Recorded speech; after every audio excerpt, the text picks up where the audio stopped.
성도들은 지난주에 초대교회에 큰 핍박이 왔습니다.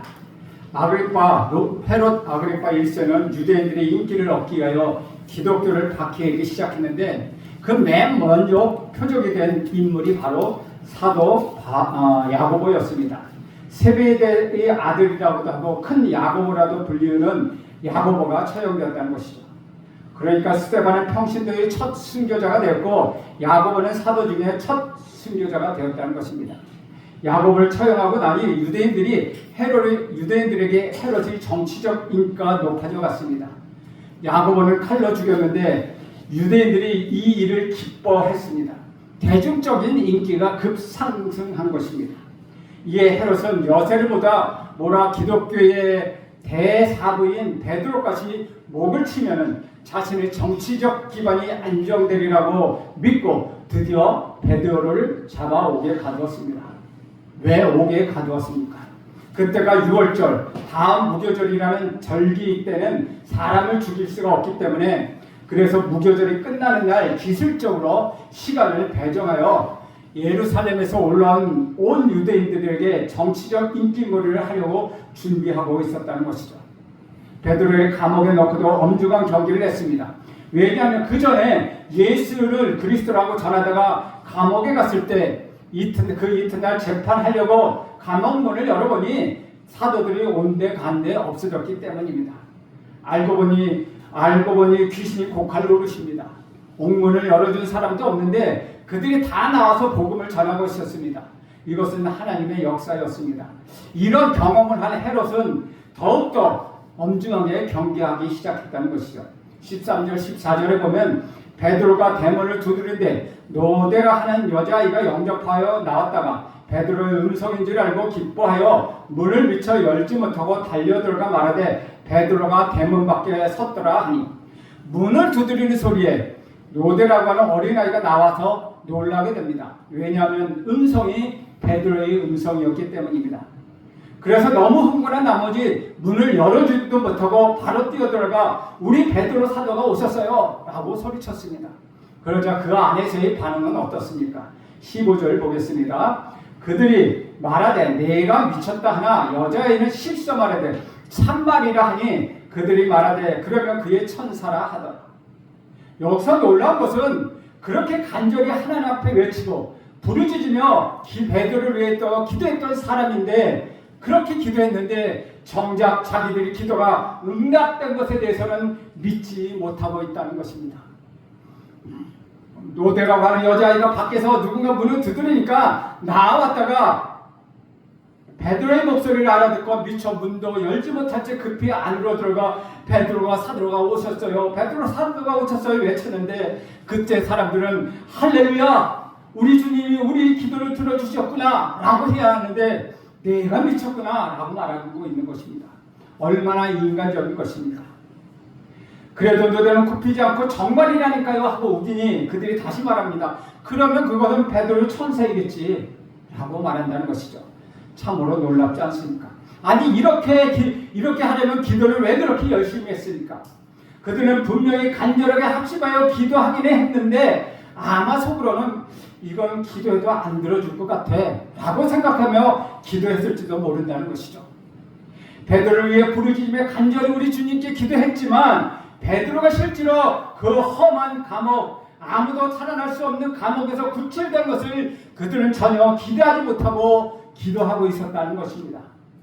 아니면 무언가 다른 제목을 가지고 기도했을지도 모릅니다.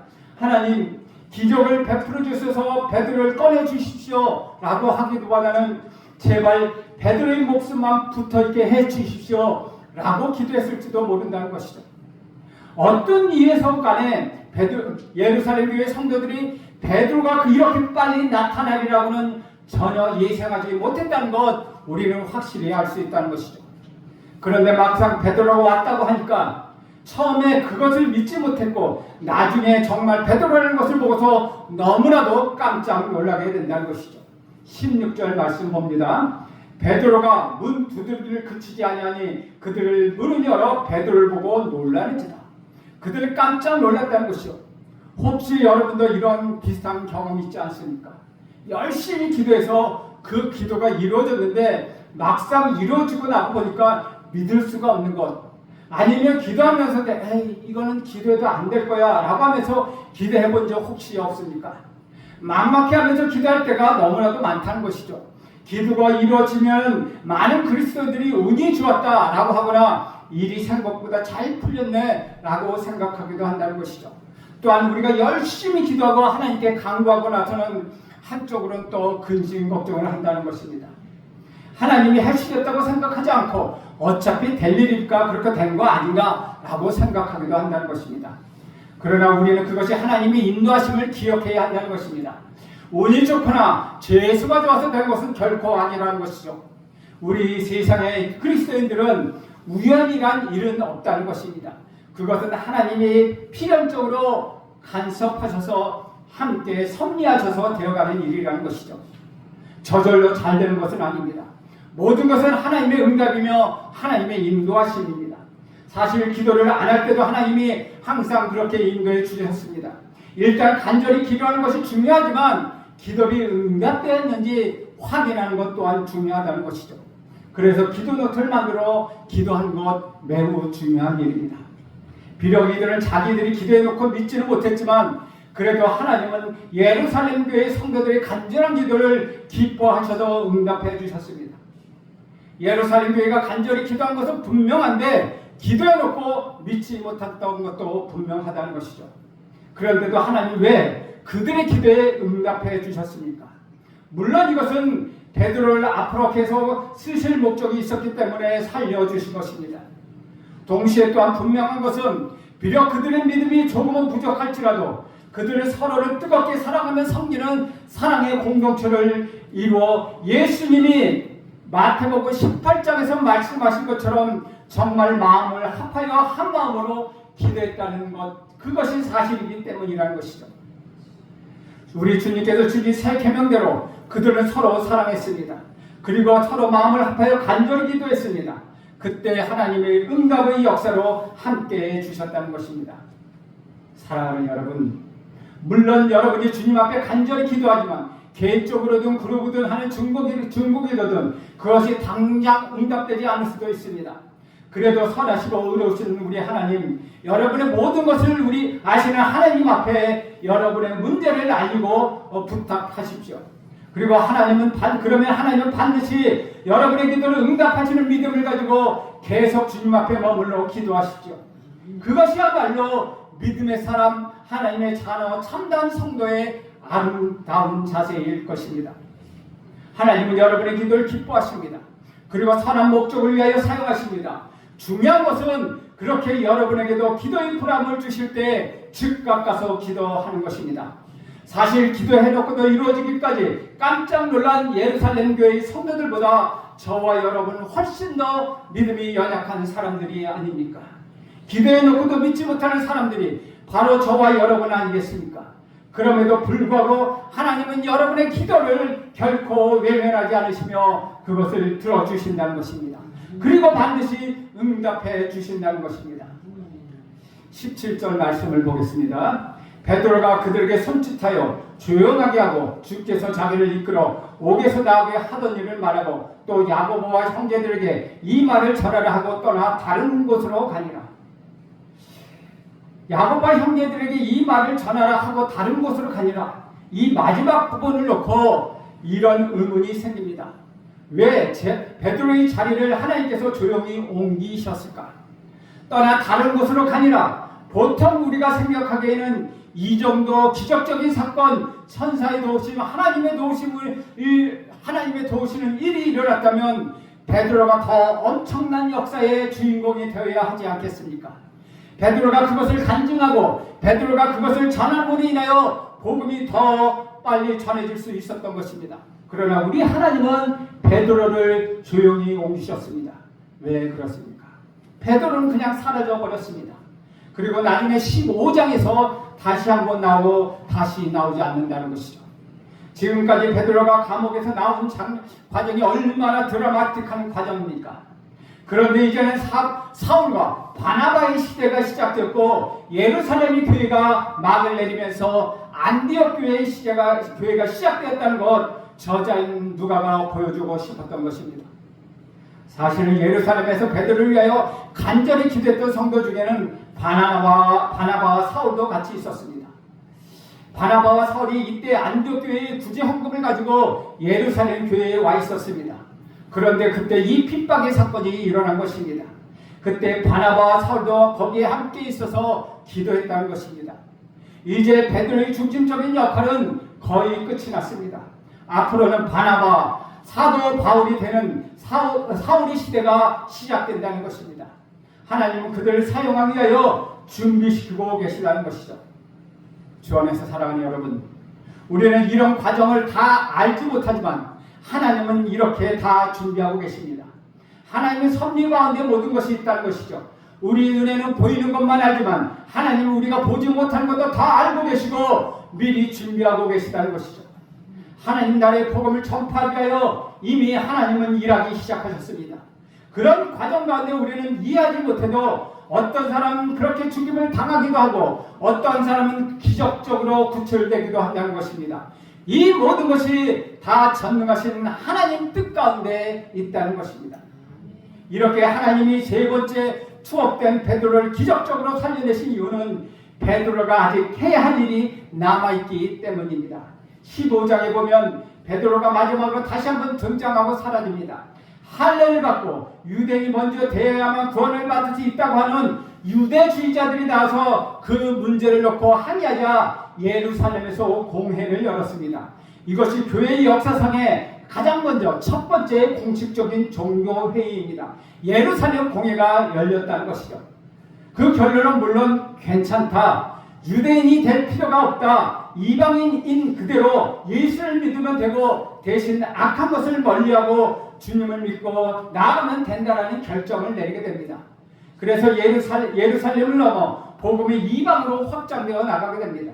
그리고 이제는 이 사역을 위하여 바나바와 사울이 쓰임을 받게 되는 것입니다. 그런데 이런 결정을 내리도록 하는 핵심적이고 결정적인 역할을 한 사람이 바로 사도 베드로였다는 것이죠. 15장에 나오는 예루살렘의 공회, 즉 종교회의에서 베드로가 하나님이 자기를 통하여 이방인들을 위하여 하신 일을 간증하고 증거했기 때문에 결정적으로 거기서 이렇게 결정된 것입니다. 바로 이 사명이 베드로에게 아직 남아 있었다는 것입니다. 야고보는 죽고 베드로는 살았습니다. 이제 베드로가 사라지면서 바나바, 사울, 특히 사도 바울이 떠오르기 시작합니다. 그런 역사의 드러냄과 숨겨짐에 따라 우리 행복과 불행은 우리는 함부로 판단할 수 없다는 것입니다. 저 사람 참으로 잘하니까 성공할 거야. 저 사람은 고생하니까 실패할 거야 라고 함부로 판단할 수 없다는 것이죠. 하나님 나라에 가면 누가 진짜 중심에 있는지 우리가 알 수가 없다는 것입니다. 이 땅에 우리가 함부로 판단할 수 없는 일이라는 것이죠. 그러므로 중요한 것은 매일매일 의로우신 재판장이신 우리 하나님을 신실하게 바라보며 그분이 주신 사명을 다해 나가는 것, 그것이 중요하다는 것입니다. 18절 말씀 보겠습니다. 날이 새매 군인들은 베드로가 어떻게 되었는지 알지 못하여 적지 않게 소동하니, 당시 로마의 군사 규율에 따르면 군인들이 제수를 감시하다가 제수에게 어떤 일이 생기거나 그 제수가 탈출했을 경우 그 제수를 감시했던 병사가 형벌을 받는 법이 있습니다. 그래서 헤롯이 그렇게 합니다. 19절 말씀입니다. 헤롯이 그를 찾아도 보지 못하며 파수꾼들을 신문하고 죽이라 명하니라. 헤롯이 유대를 떠나 가이사랴로 내려가서 머무니라. 헤롯이 몇 명을 죽였는지는 잘 알 수 없습니다. 헤롯이야 이 사람들 죽이는 것이 일이겠습니까? 자기 마음에 들지 않으면 그냥 죽이라고 명령합니다. 그러나 베드로의 추록은 처음이 아니라 세 번째입니다. 헤롯은 영적으로 우둔해서 이것을 계속 사람이 꾸민 일로만 이해했다는 것이죠. 그래서 사람에게 원인을 찾고 보복 차원에서 그들을 징계합니다. 그리고 가이사랴로 내려갑니다. 가이사랴는 어떤 곳입니까? 역사가 요세푸스의 기록에 의하면 그 당시 도시의 모습이 생생하게 기록되어 있습니다. 헤롯은 폐허처럼 낡아 있었던 도시를 흰 대지 속으로 바꿔서 전 도시를 화려하게 리모델링 했습니다. 그래서 그 새 도시를 건설하여 로마 황제 가이사에게 봉헌하고 그 이름을 가이사랴라고 이야기합니다. 즉 가이사랴라는 도시는 로마 황제에게 바쳐졌다는 이야기입니다. 또 예수님이 병자를 고치던 그런 곳에 보면 가이사랴 빌립보라는 곳이 있습니다. 그건 역시 빌립보라는 곳을 새로 만들어서 황제에게 바쳤기 때문에 가이사랴 빌립보라고 이야기하는 것입니다. 가이사랴, 다시 황제에게 바쳐진 도시라는 것이죠. 이처럼 유대 백성과 황제의 마음을 동시에 사기 위해 노력했던 헤롯 안티파스입니다. 그런데 그가 바로 이 가이사랴에서 어떤 일이 벌어집니까? 20절 말씀입니다. 헤롯이 두로와 시돈 사람들을 대단히 노여워하니 그들이 지방이 왕국에서 나는 양식을 먹는 까닭에 한밤으로 그들에게 나와 왕의 침소 맡은 신하 블라스토를 설득하여 화목하기를 청하니라. 가이사랴에서 북쪽으로 한참 올라가면 그 해안도를 따라서 두로와 시돈이 있습니다. 구약 시대부터 이 두로와 시돈은 아주 유명한 도시입니다. 이스라엘 역사상에 가장 악한 왕 아합이 있습니다. 그런데 그의 아내 이세벨이 바로 이곳의 출신 공주였습니다. 그리고 이곳 사람들과 헤롯의 관계는 좋지 않았습니다. 열왕기 상의 기록에 보면 두로와 시돈은 없는 생산물이 없을 정도로 다양한 물품을 생산하였습니다. 세계 역사의 기록 속에서도 옛날에 페니키아라고 무역에서 아주 능한 사람들이 있는데 그것이 바로 여기라는 것이죠. 없는 물건이 없을 정도로 엄청난 물건이 생산되었고 솔로몬이 성전을 들 때 두로와 시돈의 문화를 통해서 백창문과 같은 건축물들을 실어 보낼 정도로 자원이 풍부한 도시, 그것이 두로와 시돈이었다는 것이죠. 그런데 이 두로와 시돈에서 생산되지 않는 것이 딱 한 가지 있습니다. 그것이 바로 식량 밀이었다는 것이죠. 헤롯이 식량의 공권을 쥐고 두로와 시돈을 조정하고 있었습니다. 그래서 두로와 시돈 사람들은 헤롯과 관계가 좋지 않았기 때문에 항상 대리인을 통하여 줄을 대어야만 했다는 것이죠. 그 사람이 바로 로마 시민으로서 로마에서 파견된 고급 관례인 블라스토라는 사람입니다. 두로와 시돈에서는 이 사람들을 통하여 헤롯의 마음을 사려고 굉장히 노력했다는 것이죠. 그래서 어떤 일이 벌어집니까? 21절과 22절 말씀 함께 읽겠습니다. 시작. 헤롯이 나를 택하여 백성들이 크게 부르매 이것은 신의 소리요 사람의 소리가 아니라 하거든. 유대인 출신 로마 역사서 요세푸스의 기록이 아주 유용합니다. 그가 쓴 유대 고대사에는 이때의 상황이 좀 더 자세하게 기록하고 있습니다. 그날은 영국이 원적에서 승리한 글라우디우스 로마 황제를 축하하기 위하여 벌린 축제의 두 번째 날이었습니다. 또 그날은 서기 44년 8월 1일이었는데 로마 황궁에 있는 글라디우스의 황제의 생일이기도 했습니다. 그날 헤롯은 은실로 짠 왕복을 입고 있었습니다. 지금까지도 잘 남아있는 가이사랴의 원형극장에 그가 올라가서 그의 은빛 왕복이 햇빛을 가라 눈이 부시러도 황홀하게 빛을 내었습니다. 이에 그는 연설을 시작하자 두로와 시돈에서 박수 부대로 온 사람들이 박수를 치면 와 신이로다 그는 정말 신이다 하고 열광적이고 환상적인 찬사를 보냅니다. 그래서 스스로 하나님처럼 된 헤롯 안티파스 1세가 그들의 환호를 즐기며 그러면 그렇지 내가 진짜 신이지 라고 이야기했다는 것이죠. 바로 그때 유대인들이 불길한 징조로 보이는 올빼미 한 마리가 날아와서 그 무대 기둥 뒤에 앉습니다. 헤롯이 그 올빼미를 보는 순간 갑자기 배를 쥐고 쓰러진 것입니다. 복통을 일으키며 그 자리에서 쓰러지고 말았습니다. 놀란 측근들이 황급히 왕궁으로 옮겼지만 끝내 정신을 차리지 못하고 사경을 행하다가 불과 닷새 만에 목숨을 거두고 말았습니다. 이것이 기록에 남아있다는 것이죠. 23절 말씀 함께 읽겠습니다. 시작. 헤롯이 영광을 하나님께 돌리지 아니하므로 주의 사자가 곧 친히 벌레에게 먹혀 죽으니라. 이것은 단순히 헤롯이 이때만 하나님께 영광을 돌리지 않았다는 말이라기보다는 그가 평생을 살면서 그의 삶의 방식이 그러했다는 것이죠. 평생 하나님께 영광을 돌리는 일이 관심이 없었습니다. 늘 자기 영광을 추구했던 그런 사람이 헤롯 아그리파 1세였다는 것이죠.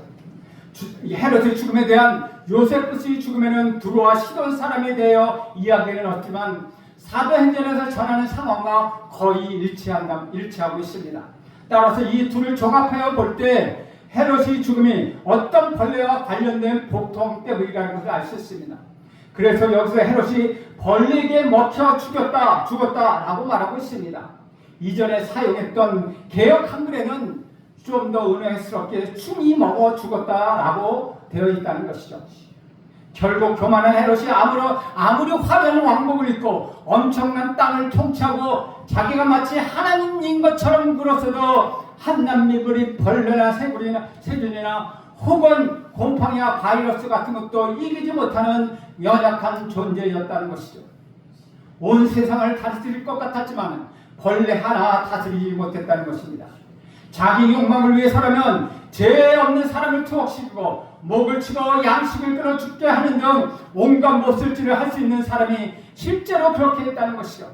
또 자기 욕망의 논리로 자기 행위를 얼마든지 합리화시킬 수 있는 잔인하고도 이기적인 사람이었다는 것이죠. 한마디로 그는 자신의 욕망에 눈이 멀어서 선과 악과 정의와 불의를 분간할 줄 모르는 어리석고 비참한 인간이었다는 것입니다. 그뿐만 아니라 그는 자신의 권력에 취해서 스스로 하나님 자리를 차지해버렸습니다. 죄의 핵심이 무엇입니까? 하나님 필요 없다, 내가 하나님이다, 내가 주인이다 라고 하는 것이 죄의 핵심이라는 것이죠. 바로 그 죄의 핵심 중에 핵심을 행했던 사람, 그 사람은 바로 이 사람 헤롯 아그리파 1세였다는 것이죠. 자신의 권력이라면 불가능한 것이 없을 것 같았습니다. 그런 권력이라면 자신의 인생을 천년만년 지킬 수 있을 것 같았습니다. 황제가 자기 친구인데 얼마나 떵떵거리며 살았겠습니까? 헤롯 아그리파의 할머니는 유대인인데 유대인이 로마로부터 잠시 독립한 때가 있었습니다. 주전 161년에 마카비 혁명을 일으켜서 마카비 왕국을 일으켰는데 그 마카비 왕국을 일으킬 때 함께 독립운동을 했던 할머니가 아그리파의 할머니가 마리암이라고 이야기합니다. 그 마리암이 그 로마 황제, 그러니까 글라디우스 황제 이전에 있었던 황제의 그 황후와 친구였다는 것이죠. 그래서 아그리파 1세는 로마 황궁에 들어가서 그 황제들과 같이 지냈으며 지금 글라디우스 황제와 거의 동문했다는 것입니다. 그러니 로마에 얼마나 뒷배가 있겠습니까? 얼마나 떵떵거리며 살았겠습니까? 그런데 그렇게 엄청난 그가 너무나도 허망하게 죽었다는 것이죠. 보통 사람도 그렇게 죽지 않습니다. 그런데 벌레의 밥이 되어 가장 비참한 모습으로 순식간에 죽고 말았다는 것이죠.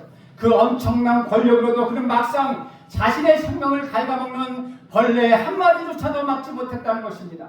본문은 그것을 가리켜 주의 사자가 곧 치니라고 간단하게 증언하고 있습니다. 주의 사자가 치니까 그냥 죽었다는 것이죠. 헤롯을 징계한 주의 사자는 그 상엄한 경계 속에서 베드로를 거리로 이끌어냈던 주의 사자였다는 것이죠. 결국 하나님이 헤롯을 심판하신 것입니다. 이렇게 비참하고 허무한 헤롯의 최후에 관한 본문의 증언은 놀라운 내용으로 이어집니다. 24절 25절 함께 읽습니다. 시작. 하나님의 말씀은 흥황하여 더하더라. 바나바와 사울이 구조하는 일을 마치고 마가라 하는 요한을 데리고 예루살렘에서 돌아옵니다. 여기서 23절과 24절은 문맥도 전혀 서로 맞지 않고 내용상으로 이어져야 할 본문도 아닙니다. 그러나 사도행전의 저자인 누가는 이 말씀을 같이 배열했다는 것이죠. 문자로는 표현할 수 없는 메시지를 담고 있다는 것입니다. 하나님은 야고보를 순교를 통하여 복음을 전하기도 하셨지만 헤롯을 죽게 함으로써 핍박하는 세력을 꺾어서 주의 말씀이 일관되게 진행되도록 하셨다는 것입니다. 사랑하는 여러분, 우리가 여기서 기억해야 할 메시지가 있습니다. 하나님이 역사 속에서 사람에게 주신 것, 즉 재능과 물질과 건강과 진리 등 인생에 주시는 모든 것이 일관되게 구원의 역사를 위하여 맞춰져 있다는 사실입니다. 어떤 사람은 하나님이 자기에게 주신 것을 잘 사용해서 하나님이 기뻐하시는 방향으로 쓰임을 받습니다. 그런데 또 어떤 사람은 하나님이 주신 것인데 그것을 모르고 자기 자신 것인 양 자기 마음대로 악하게 사용하는 방향으로 쓰임을 받는다는 것입니다. 그런데 그 악함을 통해서 하나님이 사용하셔서 쓰임을 받았다는 것이죠. 오늘 헤롯 아그리파 1세가 그렇다는 것입니다. 어떤 사람은 알고 귀하게 쓰임을 받았습니다. 어떤 사람은 모르고 비참하게 쓰임을 받았다는 것입니다. 주 안에서 사랑하는 여러분, 여러분의 인생을 보면 어떤 생각이 드십니까? 여러분 인생이 성공한 것 같습니까? 여러분의 인생을 들어보더니 내 인생을 성공했어, 정말 행복해라고 생각하십니까? 아니면 불행했다고 생각하십니까? 여러분 어떻게 평가하십니까? 여러분 비록 나의 인생이 불행해 보일지라도 혹은 실패한 것 보일지라도 중요한 것은 여러분의 삶이 아주 힘든 그 순간에도 하나님의 구원의 역사에 초점에 맞춰져서 맞춰질 때 비로소 의미가 있다는 것입니다. 바로 이것이 우리 구주 예수 그리스도를 영접하고 예수 그리스도를 구주와 주님으로 고백하는 성도가 지녀야 하는 삶이라는 것입니다. 그리고 이 땅의 것만 생각하는 헤롯의 삶의 원리에서 벗어나야 한다는 이유가 바로 여기에 있다는 것이죠.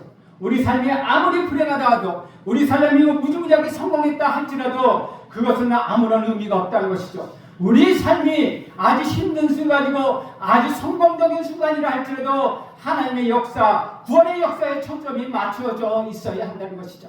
그래야 비로소 하나님이 우리를 사용하신다는 것입니다. 주 안에 사랑하는 여러분, 본문 말씀이 우리에게 주는 메시지는 너무나도 분명합니다. 지금 눈에 보이는 성공이 참 성공이 아니라는 것입니다. 그리고 지금 눈에 보이는 실패가 진짜 실패가 아니라는 것입니다. 비록 엄청난 부귀영화를 누렸던 헤롯, 남들을 말 한마디로 자녀에게 죽일 수 있었던 권력으로 떵떵거렸던 헤롯도 너무나도 허무하게 죽었습니다.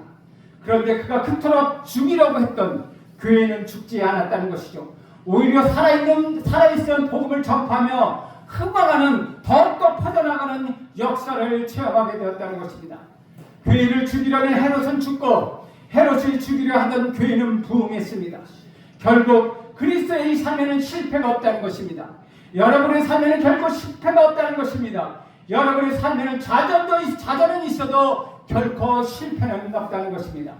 사랑하는 여러분, 여러분은 누구에게 인정받는 삶을 살겠습니까?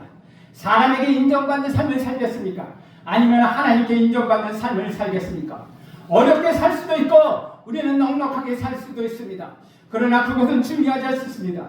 나는 지금 누구에게 인정받는 삶을 살고 있는가, 이것이 중요하다는 것이죠. 우리 하나님께 인정받는 삶을 살 때 좌절은 있다 할지라도 결코 여러분에게는 실패가 없기 때문이라는 것입니다. 주 안에서 사랑하는 여러분, 이 말씀을 붙들고 여러분의 남은 인생을 경주하시길 간절히 바랍니다. 그러면 여러분의 모든 행성과 더불어 여러분의 불행까지도, 여러분의 힘들었던 것까지도, 여러분을 어렵게 하는 그것까지도 하나님의 구원의 복음을 위하여 귀히 쓰임을 받게 될 것입니다. 또한 어떤 어려움이 와도 어떤 고난 속에서도 여러분 믿음으로 담대히 쳐나가십시오. 그러면 하나님의 생명의 역사에 온전 쓰임을 받는 여러분 모두가 될 것입니다. 그럴 때 비로소 여러분의 인생에 참된 의미가 있을 것입니다. 하나님은 여러분을 쓰시길 원하십니다. 여러분, 하나님이 인정받는 사람, 그 사람들이 되길 축복드립니다. 기도하겠습니다. 하나님, 오늘도 헤롯의 인생을 통하여서 우리가 어떻게 살아야 할 것을 배웠습니다. 하나님 앞에 인정받게 하시고 악하든 귀하든 하나님의 구원의 역사를 위하여 쓰임받는다는 것을 다시 한번 생각하게 하시니 감사드립니다. 이제는 하나님 교회를 그렇게 죽이려던, 교회는 죽지 않았고 오히려 교회를 죽이려던 헤롯이 죽었음을 보면서 하나님의 말씀, 하나님의 역사는 이루어져감을 다시 생각하오니 주여, 우리가 하나님 뜻에 귀하게 쓰임받을 수 있도록 도와주시옵소서. 하나님의 역사에 귀히 쓰임받는, 하나님으로부터 인정받는 성도로 자라가게 하옵소서. 예수님의 이름으로 기도합니다. 아멘.